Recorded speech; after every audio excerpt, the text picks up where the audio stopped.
शादी के दिन बेटे की असलियत देखकर माँ रोने लगी। जी हाँ दोस्तों, आज मेरे इकलौते बेटे शशांक की तीसरी शादी है। आज मैं बहुत डरी हुई हूँ। आज पता नहीं क्या होगा, क्योंकि पहली शादी वाले दिन भी मेरे बेटे ने बहू के साथ पता नहीं क्या कर दिया था कि वह बहुत जोर जोर से चिल्ला रही थी और शादी की पहली रात ही घर छोड़कर भाग गई और दोबारा कभी नहीं आई। और फिर हमने अपने बेटे की दूसरी शादी करने की सोची और सोचा शायद हो सकता हो हमारी बहू में ही कोई दिक्कत हो। फिर हमने शशांक की दूसरी शादी कर दी। दूसरी शादी में भी वही हुआ जिसका मुझे डरता था। बहू को मैंने अपने बेटे के कमरे में भेजा और सोचा कि अब सब ठीक हो गया है। लेकिन करीब 1 घंटे बाद बहू कमरे से बहुत तेज चिल्लाते हुए बाहर की तरफ भागी।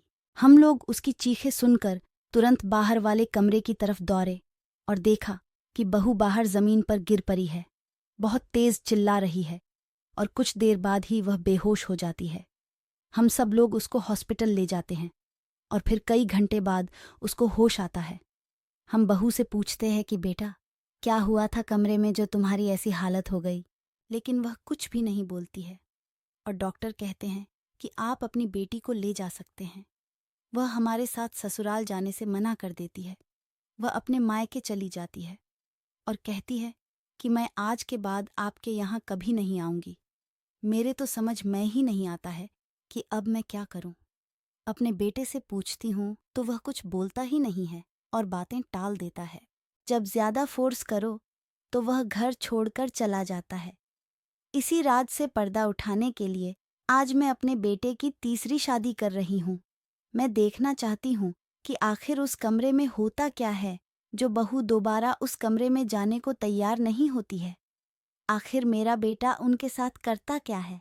और मैंने अपनी तीसरी बहू को बड़ी मुश्किल से मैंने उसे वादा किया है कि मैं तुमको कोई भी मुश्किल नहीं आने दूंगी। हम लोग बस देखना चाहते हैं कि आखिर वहां पर होता क्या है और जैसे ही कुछ गलत होगा हम लोग तुरंत ही तुमको बचा लेंगे। यह बातें सुनकर वह शादी के लिए मान गई है। शादी की सारी रस्में हो जाने के बाद मैंने अपनी बहू को अपने बेटे के कमरे में भेजा और मैं भी उस कमरे में चुपचाप एक कोने में छुप गई और इंतजार करने लगे कि कब मेरा बेटा आएगा। मैंने बाहर भी कई लोगों को खड़ा कर दिया था और कह दिया था, जब मैं आवाज दूं तो तुरंत कमरे में चले आना। मेरा बेटा शशांक कमरे में आया और बहू पलंग पर बैठी थी। शशांक उसके बगल में ही बैठ गया। शशांक बहू से कहने लगा, तुमने यह शादी क्यों की? मुझे यह सब नहीं पसंद है। मैं बेटे बहू पर नजर रखी थी और उनकी बातें सुन रही थी। शशांक धीरे धीरे बोलते बोलते एकदम से उसका रूप बदल गया। उसका यह रहस्य देखकर मैं एकदम परेशान हो गई और एकदम से चीखने लगी। यह सुनकर बाहर खड़े सब लोग तुरंत अंदर कमरे में आ गए। उन्होंने तुरंत बहू को कमरे से बाहर ले गए और शशांक को जोर से पकड़ लिया। आज अपने बेटे का सच जानकर मैं बहुत शर्मिंदा हूँ।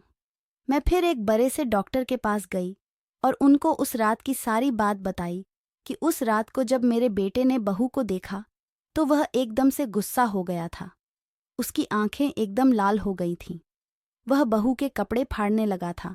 वह एक भयानक शैतान की तरह लग रहा था कि मानो जैसे बहू को खा जाएगा। डॉक्टर ने बताया कि उसको एक खास बीमारी है जिसमें वह लाल जोरे में किसी भी लड़की को देखता है तो वह ऐसा ही व्यवहार करता है।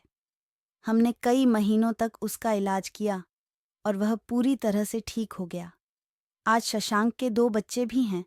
आज शशांक अपनी पत्नी के साथ अच्छी जिंदगी जी रहा है। आज अगर मैं यह सब नहीं करती तो मुझे यह रहस्य कभी भी पता नहीं चलता।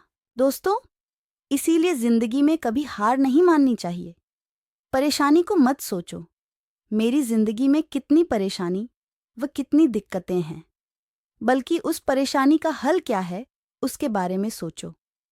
आपको कहानी कैसी लगी कमेंट कर हमें ज़रूर बताएं, लाइक करें और चैनल को सब्सक्राइब करें। धन्यवाद।